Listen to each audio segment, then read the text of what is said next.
So, so when we're thinking about biblical languages and Bible manuscripts, all this stuff, why I'm trying to think how to phrase this, but basically convince me Yeah. why I should care about biblical languages, Yeah. so to speak, I guess, Yeah. right? Like Yeah. if you had to give a pitch of why should people care? I'd love to Yeah. hear that, whether that's Greek or Hebrew or Right. Yeah. any of the Yeah. biblical language. I guess Aramaic as well. Would Sure. there's some portions of the Bible in Aramaic. Yeah. Why Yeah. should I care? Yeah. Yeah. I mean, I guess the short answer is we should care, at least to some degree, about the biblical languages if we care about the Bible, right? Mm. This is God's message to us, and these are the languages it was written in. So I'm always quick. I try to be quick to point out that studying the biblical languages is really worth it.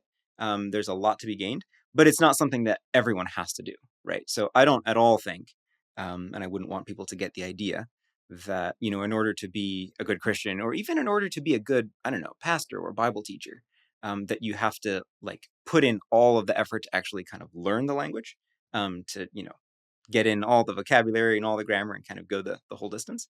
Um, but I do think that in whatever capacity, whether it's just for personal study, for teaching, whatever it is, having a sense of maybe how to use the languages in a way that's like responsible, is important, I would say. Yeah, and it doesn't have to be like a kind of big centerpiece. It doesn't have to be the kind of thing. And sometimes I think it's better actually if Greek words and stuff don't actually form a big part of your kind of teaching. I get a little nervous and I hear people like the Greek. And it's like, well, okay, It's like this maybe back off a aurora. little bit. Yeah, it's like you get this sense of there's this aurora or this, ooh, there, the Yeah, Greek it says this, yeah, a little bit that way. Um, Yeah, yeah, yeah, I can imagine that might be a little frustrating yeah, to you. Do you a want little to bit. dive Yeah. into that a bit more? Because I feel like that's one maybe we should, poke Yeah, on that a bit. it is a little bit. Yeah, yeah, yeah. I mean, I think we were talking about this just before. But I think sometimes there's a little bit of a danger for people who, um, see that there's value in the original languages and who have a sense, rightly, that there's something to be gained by going back to the original language. But sometimes there's, I think, a danger of kind of trying to use it like a magic wand, kind of. So if you read the fairy tales and it's like, oh, they're out in the middle of the desert, they've run out of food, but you just wave your magic wand, and all of a sudden, like a whole banquet appears. And it's like, whoosh, we got this, amazing. And sometimes you get a little bit of that sense with the biblical languages, where it's like, when I read this in English, I have some questions. It doesn't all make sense for me. But if only I could read it in Greek, then like all my questions would be answered and all the Yeah. problems would go away. And if you come to it that way, then you're maybe less likely to use the original languages and to use the tools that you have in a responsible way, and then more likely to end up, kind of importing meanings that aren't there, or like trying to load up one Greek word with like a whole bunch of meaning that one word can't really carry, if you know what I mean. So it's the kind of magic wand approach to the biblical languages that want to kind of maybe discourage, or yeah. What would you say is a better approach then Yeah. to the Yeah. biblical languages? Because I feel that, yeah, I've definitely seen it where, Yeah. and, someone and has a people are well-meaning, sermon or right? yeah, Yeah, exactly. it's And they say, "Oh, well, the Greek word actually means this," and then you can extract all these sermon points from it. It's like, yeah, yeah, well, yeah, that might be a bit much, right? yeah, But it's very easy to do. What would you say is a better mindset to have as we approach the text in its yeah, original? yeah. Yeah, I mean, a lot of the time, I think looking for and expecting to find maybe different nuances and kind of small, I don't know, small things that maybe can't be captured in translation, and those kind of, yeah, maybe it's not gonna just completely revolutionize your understanding of the passage, but it's gonna like shade in some extra detail, or it's gonna like color how you see one word like in a slightly different way.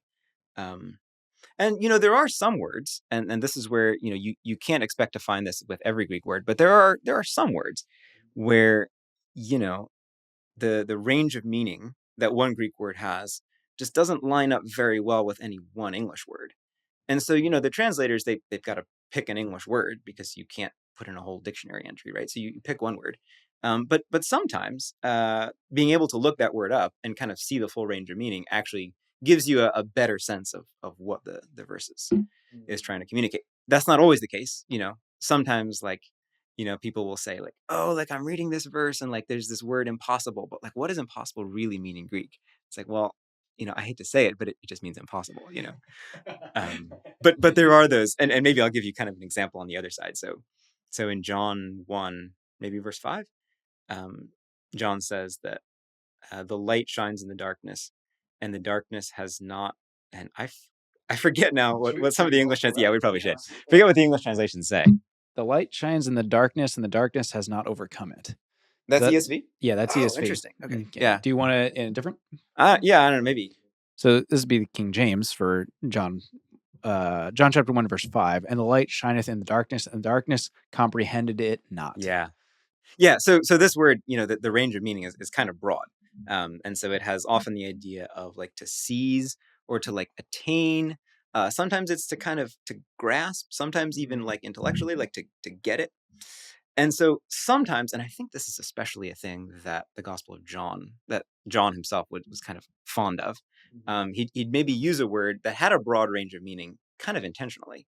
And so you get different translations for that word. Maybe it's the darkness hasn't really fully understood the light, or maybe the darkness hasn't been able to like kind of take hold of the light in some way. And maybe then overcome is a good translation. The light shines in the darkness, and the darkness has never overcome it, I think. So there are some of those cases where seeing the range of meaning of a word can help. Because it's not like you pull out your Greek New Testament and okay, you find this Greek word, and then you open up your English dictionary and it's this word, and this equals this. That's not really how language works, and I think it's kind of easy to just, I don't know, just kind of assume that's the way it is, right? And it's not really. So maybe a word to keep in mind would be like nuance, perhaps. Nuances of meaning. Yeah, for sure. Yeah. For sure. Yeah. That's good. Anything else you want to add on that? Like why we should care about biblical languages? Yeah. I mean, there's, in addition to seeing those maybe nuances of meaning and being able to get a better sense of where kind of one Greek word or phrase doesn't neatly correspond to one English phrase, there's also sometimes where there's a certain kind of theological debate that will sometimes hinge on a particular word or particular Greek wording. And that's the kind of thing that probably not everyone is going to be like thinking about or putting lots of effort into. But it's the kind of thing where it's useful for a church or a community maybe to have some people who are familiar enough with the original languages to be able to kind of get into that debate, if you will.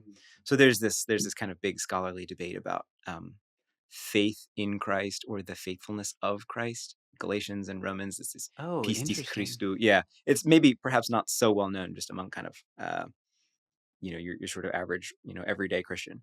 But there are some of those places.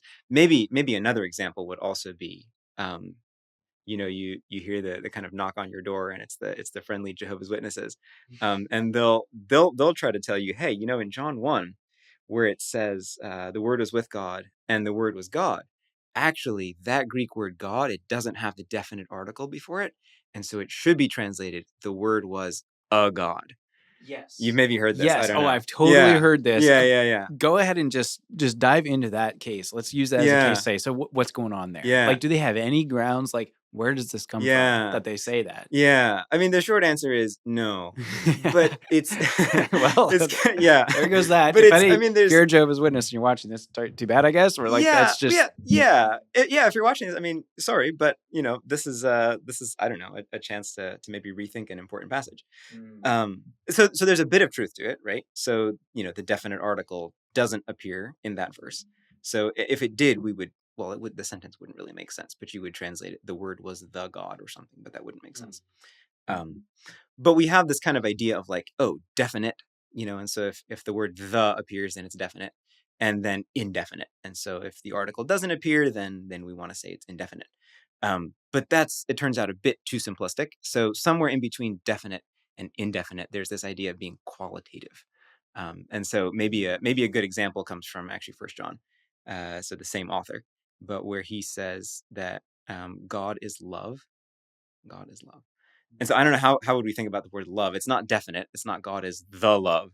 It's also not indefinite. It's not God is a love. Like that doesn't really make any sense. But it's qualitative. In other words, what is God like? What's the quality that God has? And in this particular statement, God is love. That's what God is like. And then the very same thing is of course in John 1. So the word was with God. And what was the word like? The word was God. Yeah. So it's right. You can end up getting into a really kind of theologically bad place if you try to jump in with like, oh, it's got to be either definite or indefinite. And you don't have enough kind of maybe background on how those things work.